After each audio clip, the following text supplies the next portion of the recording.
And joining us now here in studio is John Duffy, principal at the government relations firm Strategy Corp and a longtime political practitioner for the Liberal Party of Canada. John, as always, good to see you back here in the studio. Good to see you, Steve. You recently gave a talk for TVO's program Big Ideas at the Gardner Museum downtown Toronto, part of our lecture series co-produced by Big Ideas and the Literary Review of Canada, and it's about tonight's subject, so we thought we'd start by playing a snippet of your talk and then come back and chat. Michael, if you would, roll tape. All over the developed world, and in many parts of the developing nations, political battles of this kind are raging. Whether it's the sullen resistance of a Chinese village to forced relocation for a great new hydroelectric project, the reaction of Andean Aboriginal peoples to what is called an extractionist set of government policies, or the battle over the Keystone Pipeline or its gateway alternative here in North America, or even the endless seesaw struggle over nuclear, yes or no, in the EU, these battles and the new politics around them are taking center stage all over the world. For 100 years, politics has revolved largely around something else, the question of how do we govern the economy? Should societies exert their collective democratic power over the economy, or should we leave the economy largely to run itself? This familiar debate has seen great forces contend over it. Political parties, revolutionary armies, whole nations, grand alliances have waged unceasing battle over this basic question of how do we govern the economy. But now I believe the organization of politics around this question is about to shift in a very profound and fundamental way. The great question of the 20th century, how shall we govern our economy, is giving way to the great question of the 21st. How do we govern our technology? Let's start with why you think this seismic change is happening at this particular juncture in history. What's special about now? Well, I guess what's special is that the pace of technological change is now becoming so aggressive that we can feel it accelerating. John Polanyi was asked at a recent event at the University of Toronto, complete the following sentence: "We live in the age of blank." And I'm told by Glenn Murray, Ontario's Minister of Colleges and Universities, whose story this is, that Polanyi paused and said one word: acceleration. So what's happening is the growth of technology is accelerating now to the point, I think, where we are now seeing all sorts of new technologies come in that fundamentally challenge what it is that we've thought politics was about. And really for a long time, about 150 years, we thought politics was about carving up an economic pie that was growing in normal percentage measures. That's what Bill Clinton said, right? That's it's the right. economy, it's the economy stupid. But now what's happening is, and maybe we don't understand the economy properly, but what's happening is the technology all around us is just zooming up in one of these asymptotical shapes, I think they were called, I remember from math class. Say that again? An asymptote. It just starts zooming straight up like that. And I think people are starting to notice, and I think the political system, which is not the fastest on the uptake, is starting to notice. So this is coming on stream. Let's go through what I think you described as the kind of ideological DNA that each of the different political parties, or the main ones anyway, in Canada have, and talk about sort of what's in their DNA as it relates to technology. So if I were to say Conservative Party of Canada, what's in their DNA vis-a-vis technology today?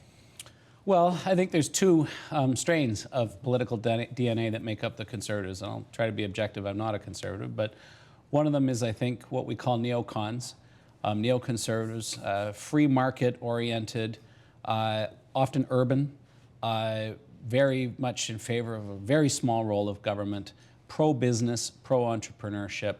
I guess the kind of figure I would think of, I would associate with that movement would be my good friend David Frum, for example. Then the other strain, I think, in the Conservative Party is a more traditional, rurally oriented, spiritual even, rooted in the Anglican and the Presbyterian Church, a bridge back to Canada's past in some respects and carrying on that tradition.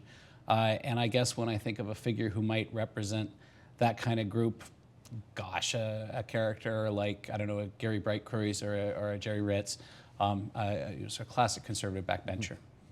But in there are two very different attitudes about technology. Well, this is exactly actually. that was my follow-up. I mean, these two do not share the same view. One wouldn't think about their technological DNA.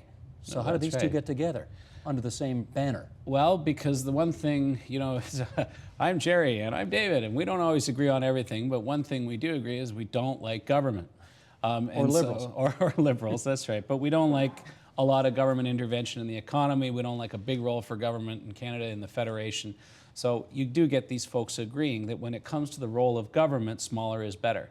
And because that issue of role of government has been so much the principal discussion in 20th century politics in North America and in much of Western Europe, the real differences on some other issues have tended to be papered over by their agreement on the question of role of government. It's the same in the other parties too. Well, let's go through them. What's in the NDP's DNA vis-a-vis technology? Well, there's two great traditions in the NDP. One of them is the old rural populist tradition, the CCF social gospel. Again, it's very religious. And in fact, the Canadian political scientist Gad Horowitz once famously wrote, and for many years famously wrote, that there's really a lot of crossover between certain kind of rural conservative and a certain kind of rural socialist, and that is that they don't like big cities and they don't kind of like technology.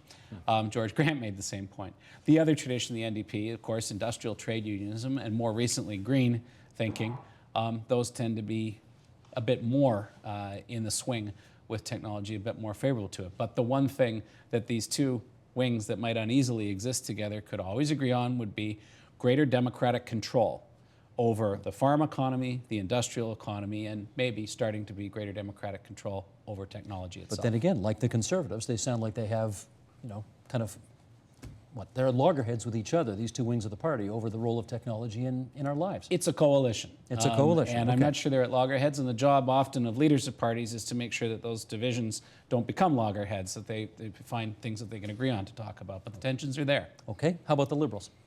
Well, the Liberals, as they used to be, which are big, as opposed to how they are now, which are small, why don't we just sort of talk about them as big? Because it'll make you Maybe feel out of better. nostalgia, yeah, I don't know. But, within the Liberal Party, I think there's always been a fair bit of clarity going back to the party's roots in the 19th century as sort of the party of progress and the party of the bourgeoisie, the party of urbanism, the party of the rising middle classes, the party of technology. That's always been the great critique of the Liberal Party that philosophers like Grant or Horowitz would have made.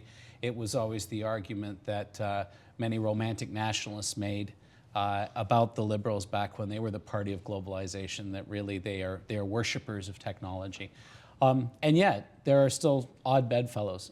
Liberals, as I said in the Big Ideas talk for Literary Review, can get very almost spiritual and mystical about certain environmental issues, where they start to sound as though they're suspicious of technology, when in fact the party's traditions are to be very powerfully in favor of it.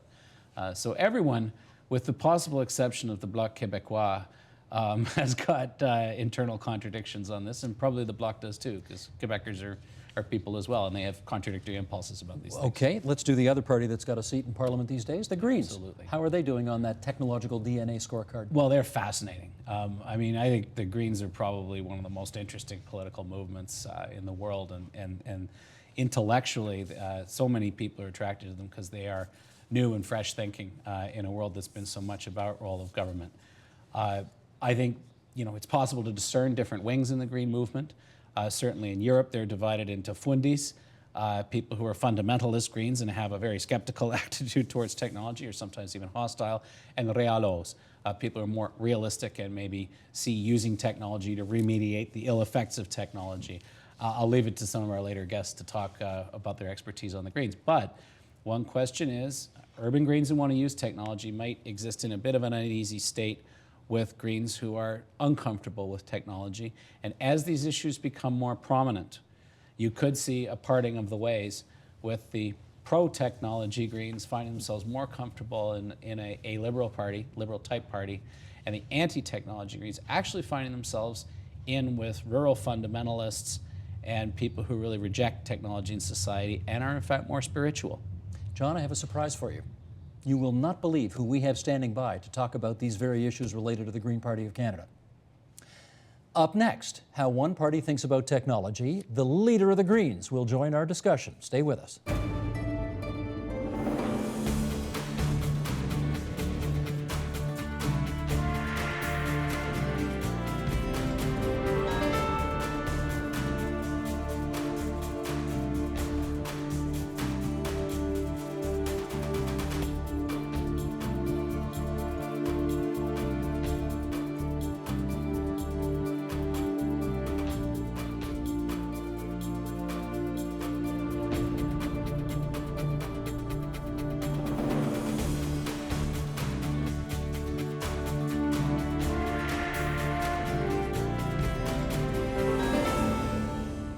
And joining us now in the nation's capital, Elizabeth May, leader of the Green Party of Canada, and of course, its first ever elected member of Parliament. She represents the BC riding of Saanich Gulf Islands. And Ms. May, it's good to have you back on the program. How are you?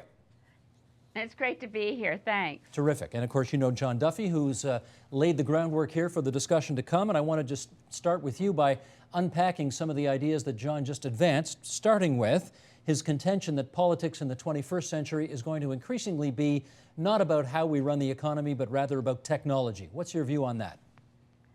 Well, I appreciate John's provocative approach because I think we do need to talk about technology, but I don't think that it's fundamentally changing politics. I would disagree to the extent that I think, and I'm very much taken and want to bring into this debate Ursula Franklin and the great Massey lecture series she did years ago on the real world of technology. But I mean, her fundamental point was that technology is not preordained. It's about choices, and that's what the role of governance is about. That's what a parliament is about.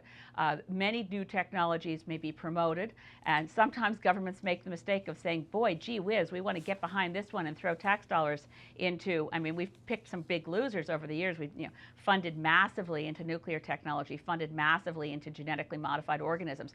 But generally speaking, what Ursula Franklin was saying is these are not preordained. Technology is not something that happens to us. As in any other area of governance, it's about choices. And the decisions that are made should be more participatory, in her words, less expert-driven, that we should have a chance as a society to decide what technologies are appropriate to advance the health of our societies, to keep us a healthy democracy, and not to allow ourselves, which is the big risk she identified, to surrender our own decision-making powers because technologies are presented as though they are preordained, as though they are hierarchical, as though we must surrender our democratic rights of choice to something that is of some higher order because it's bright, new, and shiny, and a whole bunch of men in suits are giving it to us. Well, far be it from me to argue with Ursula Franklin, but if I read between the lines of what John was saying and his quoting of John Polanyi, that we're not in the age of Aquarius, but in the age of acceleration, this is all happening so fast that it may be beyond our ability to make the kinds of decisions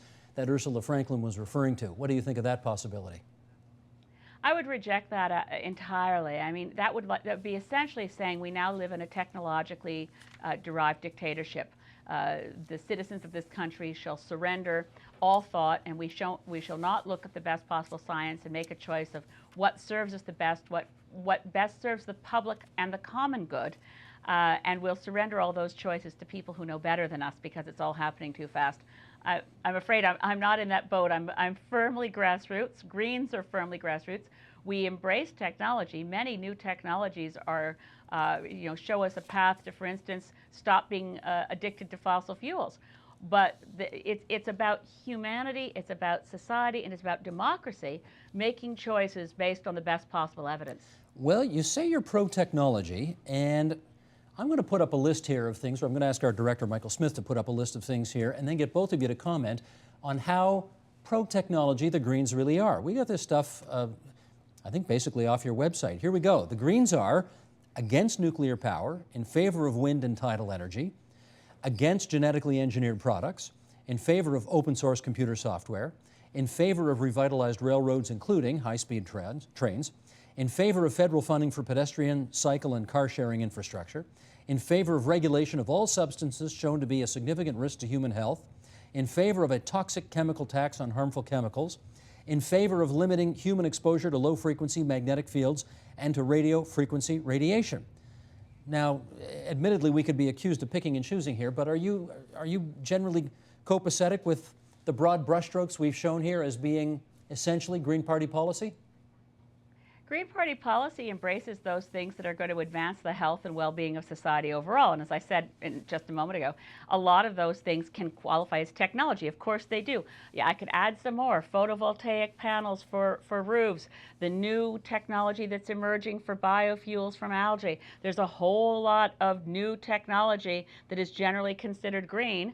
And I'm not going to apologize for being against chemicals that hurt human health and against cancer-causing substances. I think if you look at healthcare costs relating to cancer, an ounce of prevention is worth a pound of cure. So in general, you got, the precautionary principle governs a lot of how we assess technology. But these are policies that have been passed by our membership, and I'm very comfortable with them. John, when you think of the Green brand, if I can put it that way, do you think of a pro-technology party? Sometimes. And I think Elizabeth's right that they do pick and choose. I mean, what I think characterizes the Greens that I find most admirable about them, is that they do actually have a critical stance towards technology, and they actually evaluate it fairly carefully and have something of a framework. That said, if you really dislike technology and you vote, you probably vote Green. Okay. The interesting thing for me, though, is in what Elizabeth is saying, is that I think she's right about the issue of democratic control. But I also think that we as a society are not doing a very good job of coming to grips with exercising the control that we're supposed to have over our technology. Most of these issues just go zooming by through the channels of government, through the democratic channels at a level where voters don't see them or notice them or aren't particularly asked what they think about them. Expert stakeholder groups just process this stuff at a low functional level that, you can only go and see if you really are technically literate and really want to follow it and have the time to chase this stuff down. Media doesn't cover it. Political media does not cover this stuff in any meaningful way at all. Because? Because there's not a lot of human drama in discussing the latest in genomics. It's pretty abstract. It's hard to cover. If there's any media that would cover it, it's you. And God bless you for it, but there aren't a lot like you. It wasn't a pitch for a compliment, believe it or not. But it is not the stuff of which a typical politics show or a stump speech is made. I guess when I'm talking about the emergence of a new politics of technology, my belief is that we're going to have to confront the issue that if we don't start exercising political control over this stuff and making it a part of political discourse and discussion, it is going to run away from us. And in the time since Dr. Franklin's lecture, it has done a lot of running away from us. There are things now that are happening out there that are really moving so much faster than governmental and state institutions can hope to catch up with them. Look at what's happened with Kyoto. Kyoto and the environment is really a story, in my view, about a failure of international governance to respond quickly enough to a very fast-moving real-world physics and chemistry and biology situation. There's similar things happening with our ability to handle pandemics and to handle diseases and to handle things happening in the biosphere. So many of these things are now running out well ahead of the cumbersome machinery of government and the cumbersome machinery of politics, which seems to slow everything down. I want to go back, though, at Elizabeth May I don't mean that to sound as aggressive as it sounds, but on this notion of whether you are... It did sound a little... Sorry, didn't mean it that way. On whether it's okay. Your party, truly embraces technology or is seen as a somewhat anti-technology party. As John just suggested, if you're anti-technology in the country, chances are you might vote Green. Chances are, though, if you're pro-technology, you might vote Green. Okay, let's see. Sorry, because keep going. In the past year, I think you got into a bit of hot water because you do like to tweet, and here were a couple of the things that came out of your Twitter account. Quote, interesting and informative session on electromagnetic frequencies and smart meters. So glad I don't have Wi-Fi at home. And here was another one. Quote, it is very disturbing how quickly Wi-Fi has moved into schools, as it is children who are the most vulnerable. Do you still feel the same way about Wi-Fi? Yeah, absolutely. I use it all the time in workspaces. I'm happy to find it in public spaces, but I think we're far too relaxed, I would say, about why do we leave it on all night in homes that have Wi-Fi? Why do we assume? We assume a lot about technology. In general, and there's another author whose work on this is relevant, Jerry Mander wrote a book called In the Absence of the Sacred years ago about how when new technologies come to us, the first many years of information we get about anything new is from the proponents, and everyone's very happy to talk about it, how great it is. I'm not for a moment going to tell you Wi-Fi is dangerous because we don't know.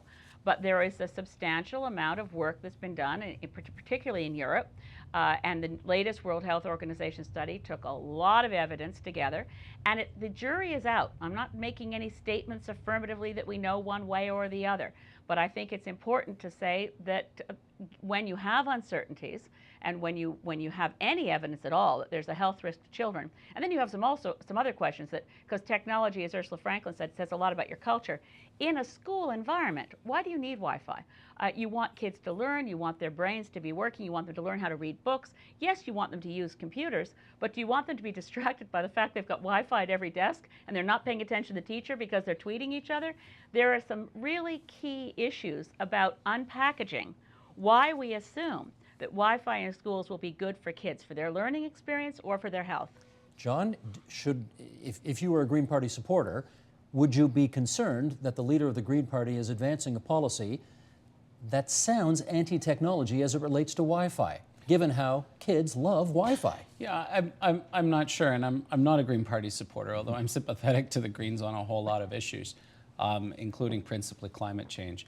I think going back to where we started, the truth is all of our parties right now are made up of somewhat strange bedfellows. And they've been put together, most of them, and maybe the Greens to a lesser extent, but the things that have caused these parties to be shaped the way that they are 20th century issues, generally about the role of government and the organization of people in classes within industrial societies. Well, the world has really changed since then. You're seeing new issues come to the fore, like health and safety and the risks associated with certain technologies coming in, but also much more challenging things. The ethics of life extension are going to have a profound effect on politics. The advent of artificial intelligence is something that forces people into being really in favor of machines kind of doing what they do in their thing, or really being opposed to it. These issues are not just stuff of science fiction. These are technological facts that are coming to be on the ground very, very quickly. And they are going to reshape and realign who's in which parties. A lot of people are going to wake up one morning and find themselves on various mornings saying, why am I in the same party as that guy? I honestly do not know what a technology, urban neoconservative is really doing in the same party with a backwoods South Carolina pitchfork carrying farmer. But they're in the Republican Party for now. I've got two more guests standing by to join the conversation, but I want to do one more example with Ms. May in Ottawa, where the technopolitics become harder to understand, I think. You are clearly for energy conservation. Many people say the government of Ontario, which likes to think of itself as a pretty green government, even though they're Liberal, is very much for smart meters, which they say help people conserve energy. You're against smart meters. No, you've got that wrong, Steve. Okay, help me here. Yeah, absolutely. The Green Party promotes smart meters. We think smart meters are a great idea. And in most countries around the world, smart meters are being installed with a hardwired technology. So the other issues about access to information, privacy in your home, and to the extent that they are they're really not well established at all. I accept that. But to the extent that people have concerns about them from a health point of view, it does not come up as an issue if you have wired smart meters. Okay, so we favor you're smart helping meters because you need to have the information. It's very helpful to have real-time feedback, and that's something that the current group of smart meters that are being promoted, for instance, in British Columbia, don't give the consumer in the home any real-time information about the electricity they're using. So that's a downside of using that kind of external-to-the-wall technology. The kind of smart meters that we have always been promoting would give consumers real-time information, at the same time provide information to the electricity utility, and there's no reason not to have them be wired. That's what most countries have done around the world. Okay, appreciate the clarification on that. One last thing then, before we get the other guests in. If the Green Party is, as some people think, the best example of technopolitics today, does it suggest, John, that your premise is off? Because the Greens have very little support, and therefore people are not focused on the technological aspects of this. It's still all about the economy, particularly right now. Well, I'd look at the trend line. The Green Party didn't really exist outside of anywhere. The Green Party didn't exist until the 70s when it was started in Western Europe. It didn't exist in Canada until, what, Elizabeth, the 80s were the advent? 83. 83 was the advent. 83. It's taken some time for them to get a seat in Parliament, but that's a development. And I think we've seen environmental, the politics of the environment and of climate change were absolutely central to the 2008 election. And indeed, politics of land use and deployment of technology on land, such as gas plants and windmills and things like that, is actually a really big part of what shapes politics right now in every province in this country, and at the national level and throughout the United States, including in presidential elections. So not all of it has streamed through under the banner of the Green Party. But stay tuned, you're saying. But stay tuned, because you can feel this stuff coming on every day. I would say stay tuned as well, because up next, to fear or not to fear technology, we'll have that debate right after this.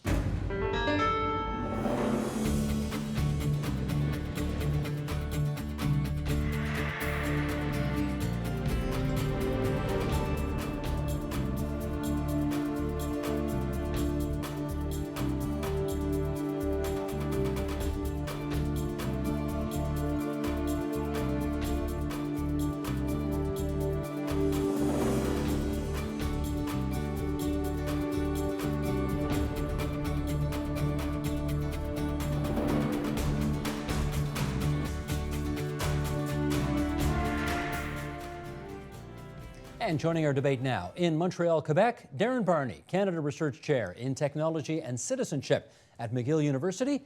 With us here in studio, Marc Sanner, Director of the Institute for Science, Society and Policy at the University of Ottawa. Let's say hello once again in Ottawa to the Federal Green Party leader Elizabeth May, and back here in studio to John Duffy of Strategy Corp. And a little heads up to our viewers here, Elizabeth May is going to have to go in about 15 or 20 minutes to vote in the House of Commons. We don't want to keep her from doing her job, so Ms. May, when you got to go, you got to go. You just let us know. Thank you. Welcome to our two other guests here. And Darren, I want to start with you. If technology is going to be the new ideological fault line, how do you see the disagreements in the future presenting themselves? Well, I certainly don't see them presenting themselves along the fault line of pro-technology and anti-technology, which I think is a kind of false and reductive dichotomy. I think that in this day and age, you don't really find that many people who would identify themselves as uniformly pro-technology or anti-technology. I think instead that what's going on is that people are coming around to no longer believing in one of the kind of central cultural myths of our society, which is that technological progress is a kind of uniform and universal good that's going to equally float all boats and deliver prosperity uniformly across the various kinds of social categories that characterize our society. I think instead, people are confronting emerging technological controversies and seeing that there are very real political issues at stake there, choices to be made about what the limits of our technological endeavors are going to be, how the benefits and burdens of those technological developments are going to be distributed, who's going to make those decisions, who's going to pay, and who's going to win, and who's going to lose. And I think that you'll see, as with what we heard a little bit about from Ms. May about the Green Party's position on some of these issues, situations where people find themselves as being supporters of certain kinds of technological development and opponents of other kinds. And it doesn't come down to whether you're pro or anti-technology, but really to your position on how benefits and burdens should be distributed and what the limits of our activity should be. Marc, let me get you to follow up on that insofar as where you think the fault lines are going to be, perhaps overly cautious versus people who are prepared to take high risk? Well, I do think that some of the fault lines have been quite established over the last 50 years. It's really a process that has been in the making since DDT and issues around nuclear power. So when it comes to the future, I would say the main issue is acceleration. And I very much agree with John Duffy's point that it's probably no longer possible to really avoid technology in politics, that it's a force which will just come back over and over again, even if some of the people who have to make the decisions would like to avoid the topic, because it's a difficult topic to deal with. It is difficult, which is why we're dealing with it here, John. Yeah, and I certainly, I'm not an academic expert and I'm not a visionary on this. I'm a political engaged strategist type. So to some extent, it's my professional calling to make these things reductive and somewhat simplistic. I think what's going to happen here is, as the political system starts to engage with these issues, you will see reductionism and simplicity actually coming on stream as parties say you're anti and you're pro technology. Because that's what politics does. That's what politics does. It makes choices clearer than perhaps they really are. I think the other thing, though, is that without a doubt, you are going to see a situation where this can't be ignored, and where people who want a little bit less acceleration and are going to be in one place, and people who are perfectly fine with acceleration will be in another place. And you actually saw that in the 19th century. I mean, your typical 19th century, your classic Tory in the 19th century was someone who was uneasy about the passing of rural Britain and the end of the aristocracy and the diminishment of the church and the dark satanic mills of the new industrial colossuses of Lancashire. And the classic liberal was a go-go, and you see them in the literature, and you read about them in the histories, and you know about them from the political science. And the classic, new man go-getter, Joseph Chamberlain representing a place like Birmingham. Well, these people are out there, and they're in parties like the Whig Party. And so those fault lines do exist. Nobody was against the economy, and nobody was in favor of the economy. But there were gradations of how much you wanted these changes to be coming on board, and that I think we are going to see as a political fault line. Well, let me take that to Elizabeth May then. Do you imagine a political future in this country? Let's take it out of 19th century Britain and put it into 21st century Canada, where the future political struggles are going to be binary in the way that John suggested, but they're going to be between, say, the party of the technophobes and the party of the people who are very comfortable and very pro-technology? I don't think so. I mean, I have to agree. I think that Darren put it well. You'd be hard pressed to find people who actually identify themselves as pro-technology or against technology. There are goals in a society, and I think one of the things we're leaving out of this discussion, and John Duffy's paper touched on this thing about ending his paper talking about slavery. When you talk about slavery, what are you talking about? Well, you're talking about essentially what was the driver of the economy in the 19th century. It was an economic feature where when people raised moral questions about slavery, for a long time they were shut out because it was such a threat to the economy. I'd like to throw in that when we talk about technology, it's embedded in some moral choices. It needs to be assessed in terms of, does it advance human survival? I mean, the climate crisis to me is without a question, the single largest threat to our survival on the planet as a civilization. Well, if we're not prepared to deal with that at all in our politics, and I agree with John, there's been a complete failure of governance, and by the way, an unholy and unhealthy influence of industry in buying up the public space by spending a lot of money.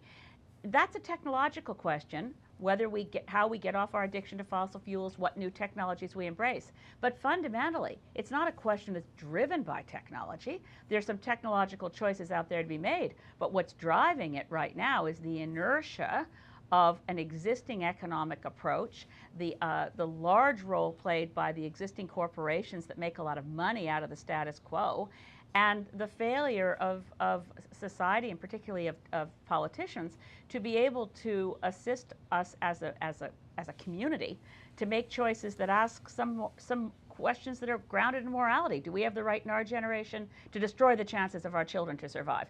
These are not technological questions. Technology is involved, but they're fundamentally much broader and deeper. Darren, you want to pick up on that? Yeah, I think that's right. And this is why I also think that the dichotomy between technology and the economy is kind of a false one. I mean, really, technology is the economy by other means. Right. Technological projects are economic projects, and we've certainly seen that in recent decades in Canada, where we've seen the development of a kind of technological imperative under the name of the innovation agenda, which closely couples the future prosperity and well-being of the country with a kind of unbridled technological and scientific development. And that, I think, more than anything, is what hamstrings partisan actors in Canada today, because there's really no vocabulary available to partisan actors whereby they could express the kinds of reservations about certain kinds of technological development that Ms. May is expressing without sounding like they're anti-jobs, anti-growth, anti-economy. And that's really, I think, that tight coupling between technological development and economic prosperity is the biggest barrier to a reasonable political discussion about technological futures in this country. Mark, technology is the economy by other means. I wrote that quote down because Yeah, I like the sound of that. What do you think? I believe that is a good, very memorable, very good quote. I'm missing one thing in this discussion. I do agree that the bundling is not always done at the end. When products are on the market, people will have a very nuanced view on what they like and what they don't like. They will not say generally we like technology or we hate technology. But there is a moment for politics when things are bundled, and that is during the innovation policy making.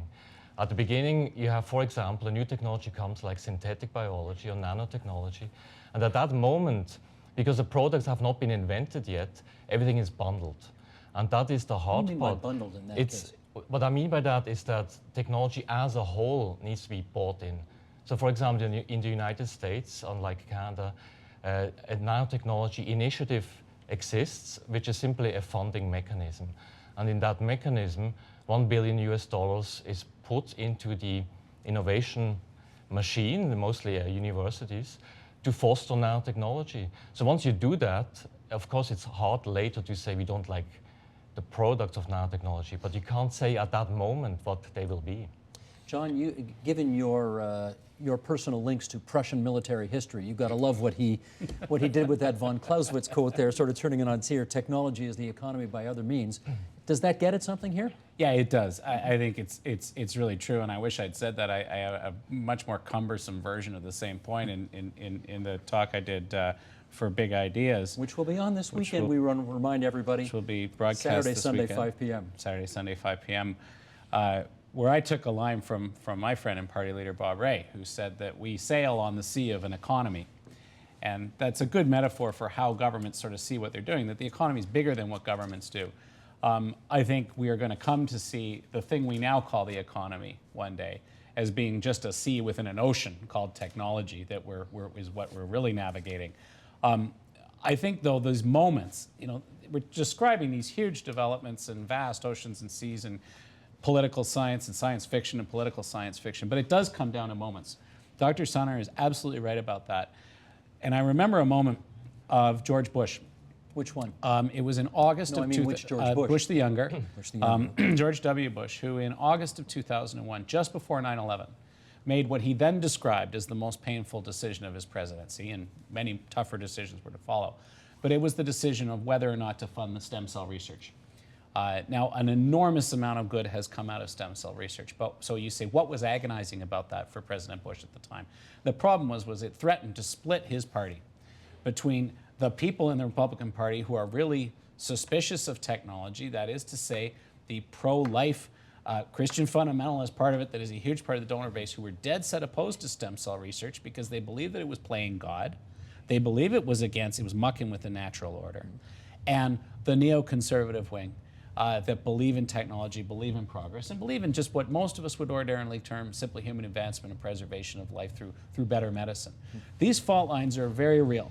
And the way we're going to define what sea we're sailing on, how we're dealing with technology as the economy by other means, I think is going to become more and more what politics is about. And it's going to make the old economic debates seem relatively small by comparison. Still important, but relatively not as big. I wonder if I could ask Elizabeth May to give us a real life, from your experience, example of how this cleavage about technology might have existed in the Green Party on an issue of some significance in the past, and how you dealt with it. Well, I can throw through some examples of, for instance, for the German Greens, they had a huge, now this wasn't a technological choice, but they were able to promote new technology that's created hundreds of thousands of jobs in Germany. The biggest challenge faced by the German Greens in government was when the German government wanted to be engaged in a NATO mission in former Yugoslavia, and that was a huge fault line, because Greens are founded in a very strong commitment to peace and non-conflict and resolving conflicts. And they resolved it by insisting that in exchange for being involved in the NATO mission, Germany engage in a very serious investment in developing its renewable energy opportunities. And they have gone out and scouted and collected and taken, for instance, some great Canadian innovators to build factories in Germany. So technology was involved. I think in terms of the Canadian green experience, I can't think of an issue where we were, torn asunder by a technological choice. I will say, though, that I don't see the world of politics as being adrift in an economy. The economy has become so much the presumed goal of every government is to aid economic growth. Greens would question that fundamentally, because economic growth for its own sake is not the goal of government. Government and all of us in society should be working towards how do we ensure the greatest good for the greatest number. Economic health is one piece of that, but there are a whole lot of other pieces, and bowing down to worship the economy doesn't help us address issues like poverty, doesn't help us get to questions of environmental sustainability, doesn't deal with peace and conflict resolution. Okay, let me jump in here. I'm going to jump in just the whole world, because I know you got to go in 3 minutes. I'm keeping an eye on the clock for you, and I want to ask you one more thing before you go. I thought you might refer to issues around nuclear power insofar as I suspect obviously most Greens are opposed to it, but I've got to believe there are some Greens who believe that because there's nothing that goes up a smokestack, so to speak, and puts carbon dioxide in the atmosphere in the operation of a nuclear power plant, and I think of the former head of Greenpeace, who's now very pro-nuke, there got to be some pro-nuclear people in that party. How do you manage those cleavages in that way? Well, it hasn't ever been what you could call a cleavage. I mean, the Greens globally have always been committed to a course for energy security that didn't involve nuclear power. Frankly, when you look at the economics of nuclear in the context of the climate crisis, building nuclear reactors is way too expensive for way too little benefit. But if you're looking at it and saying, did that cause us trouble? Because we're a grassroots party and all of our policies are passed by the membership, if our membership ever decided to change our policies, the policies would be changed. But I think we're quite critical, and that was a point made earlier, that we're willing to look at technology, take what we think is going to be a benefit, but we're also critical of the claims of those who promote, for instance, nuclear reactors were brought to us in an era where we were claimed the claim was it would be too cheap to meter. We're skeptical about the boosterism around technology. We want to get at what are the good things about it, what are the bad things about it, and frankly, on the climate crisis, nuclear isn't even really a factor in getting us to a low carbon society. And with that, Elizabeth May. And with that, I do have to go vote. Leader of the Federal Greens, we're going to thank you for joining us on TVO tonight. Go vote, Thank and you. appreciate your coming out for us. Thank you. Thank you for having me. Not Bye at all. A pleasure. John, you got an example from politics that you wanted to Sure. bring A up. recent example in Ontario politics, we're on TV Ontario, is what happened with the Ontario NDP and the Greens around electricity prices. So electricity prices are a big and important concern among Ontario voters. But when you talk to many environmental activists, they say, high electricity prices aren't such a bad thing, because they're a disincentive. The high prices incent people to actually save and conserve, and that's what we really need to do to lighten the footprint of all this on the planet. And so a lot of people who are pro-environmental New Democrats were very surprised when Andrea Horwath's NDP decides to come out against high electricity prices and promise big price supports to bring down the cost of electricity for voters. Many people saw it as a betrayal of the NDP's green. Well, it's ironic. If you live in a 10,000 square foot home, you've got the NDP on your side offering you a break on your power rates. That's right. You need to make that fourth AC unit over there in the window run a little cheaper, Mr. Banker or Ms. Stockbroker. So a lot of people thought that was a betrayal. Now, the interesting thing that happened, not only was that one of those moments, but the interesting thing, one of the fascinating things in the advent of environmental politics is what happened to the Green vote in Ontario over the last two provincial elections. It was very high in the 2007 election. I think it was about 7 odd percent. It went down substantially to 3% in 2011. Now that was the biggest change in the composition of any party's support. Because the Liberals stole the Green votes. And most of that vote, we don't think it went to the NDP. Nope. It actually went to the Liberals. And so when you sort of think about what kind of Green might have gone to the Liberals, you're probably thinking about someone who believes we should use technology to moderate the impact on environment of our way of life, not to reject the impact of technology on our way of life. And you can maybe see the outlines of that future-oriented liberal sort of Whig, pro-technology, let's go with the acceleration and try to mitigate the downsides kind of partisan alignment I'm talking about. I'm going to get Mark and Darren into this more now. Mark, you're originally from Switzerland, so we're going to take the conversation from Ontario to Switzerland now. And Europeans, as Elizabeth was just suggesting, seem to be more opposed to nuclear energy, particularly in Germany and in Sweden, or genetically modified foods in England. There's a big movement about that. Are Europeans more apprehensive about new technologies than North Americans are, in your opinion? Well, as a short answer, I would say yes, but it's really quite complicated because it depends on which technology we're talking about and which country we're talking about. I mean, Europe is really very many different cultures. Even Germany are very many different cultures. So what happened in Germany was that at the beginning, when Angela Merkel came in power, I believe there was a lot of openness to continue with nuclear programs, and that has now changed. But it's very difficult, of course, to get out of that game because you have to import perhaps the energy from elsewhere. So this is a complicated debate, and I think the same is true for the case of genetically modified foods. So you get in France a very strong opposition to genetically modified foods, but at the same time, France is relatively nuclear friendly. So if you really want to unpack that, I think we're coming down to really a case-by-case issue. There's no European view on this. No, I think that is too simplistic. But I would say, having grown up in Switzerland, that things which come over the ocean are sometimes seen quite skeptical simply because they come over the ocean. Darren, you wanted to follow up?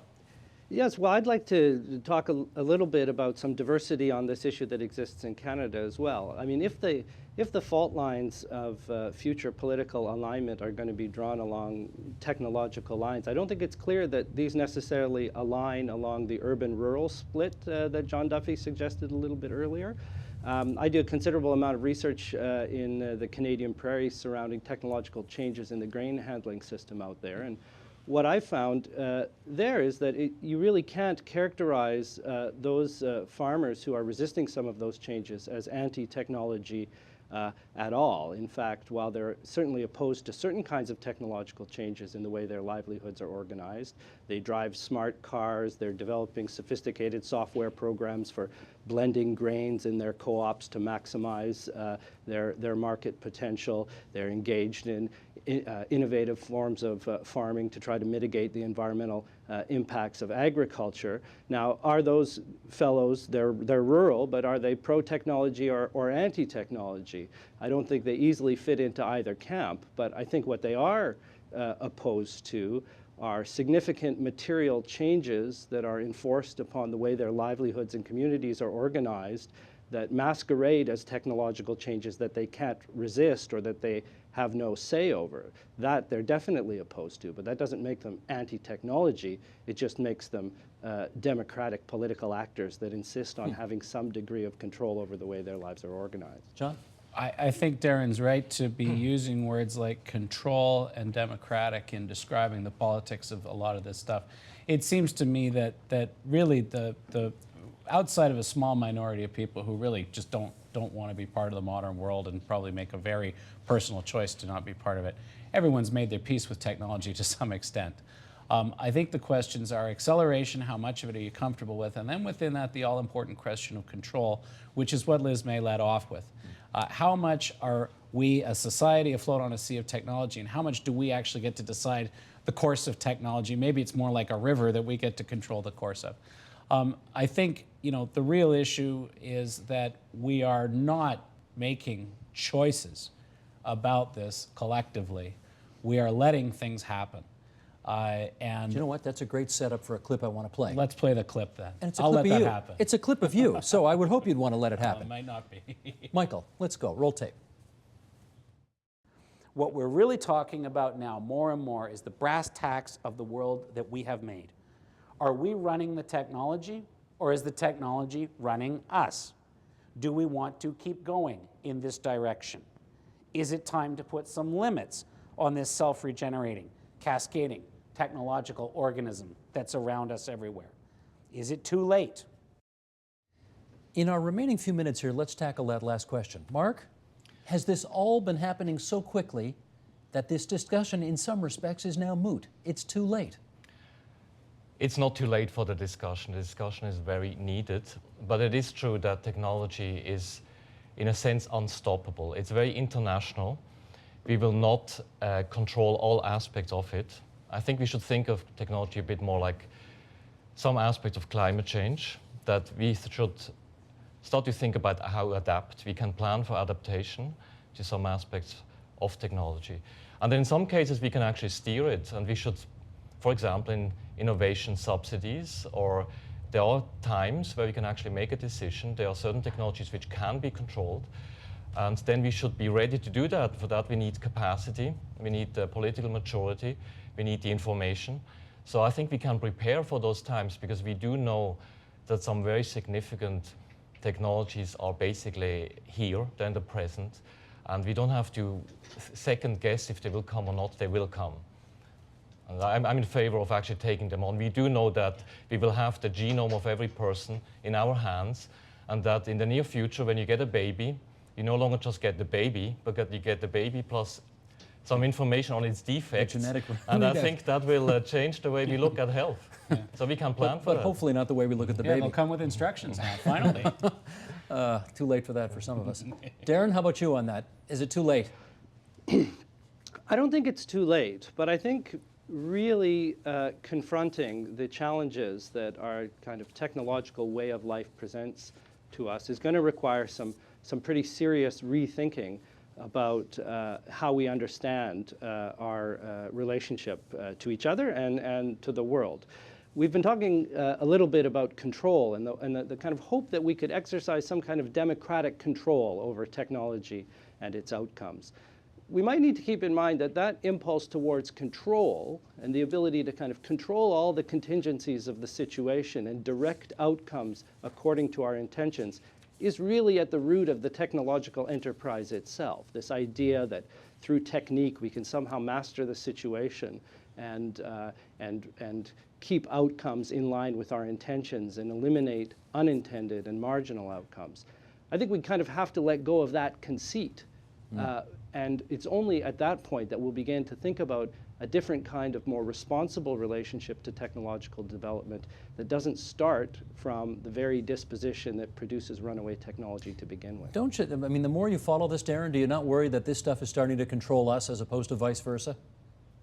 I don't think so. I mean, I think that we exist in a complex relationship with our technologies, that on the one hand, technologies spring from human relationships, human decisions, human institutions and priorities, and then subsequently they enforce limits on human behavior, human relationships, human sociability. And it's a complex, reciprocal set of influences. And you have to just jump in there at some point in that circle and start trying to live responsibly, as I suggested before. Wonderful. I want to thank all of you for coming on the program today, and Elizabeth May as well, who joined us and had to leave to go vote in the House of Commons. So thanks too, in our Montreal studios, Darren Barney, who is the Canada Research Chair in Technology and Citizenship at McGill University. Back here in our Toronto studios, Mark Sanner, Director of the Institute for Science, Society and Policy in the Faculty of Arts at the University of Ottawa. And of course to John Duffy, who we remind everybody will be on Big Ideas as part of their Big Ideas LRC Literary Review of Canada series this Saturday and Sunday, 5 p.m. on TVO. And John, you've joined the ranks of the superstars now, who are the hosts of Big Ideas, who are featured in Big Ideas. This is a big deal now. Well, Vodek doesn't let just anybody partake. There are going to be more big ideas, none of them from the likes of me, but from these folks, and they're going to show up in politics, so we need to get used to them. Good stuff. Thanks so much for this, guys. Appreciate it. Support Ontario's public television. Donate at tvo.org.